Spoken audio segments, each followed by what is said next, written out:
ভ্রমণ আমাদের আনন্দ দেয়।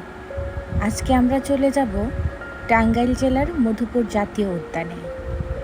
দোখলা পিকনিক স্পট, ওয়াচ টাওয়ার, হরিণ প্রজনন কেন্দ্র সহ দেখব আরও অনেক কিছু। প্রকৃতির সাথে হারিয়ে যেতে আমাদের সাথেই থাকুন।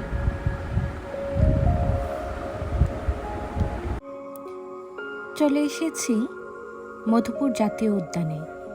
এখানে এন্ট্রি ফি জনপ্রতি 10 টাকা, গাড়ি পার্কিং 500 টাকা। এখানে রেস্ট হাউস আছে বিভিন্ন মূল্যের, 3000, 5000, 10,000। সিস্টেম হলো অনলাইনে বুকিং দিতে হয় 1 সপ্তাহ আগেই। কিভাবে এলাম সেটা যেতে যেতে বলছি।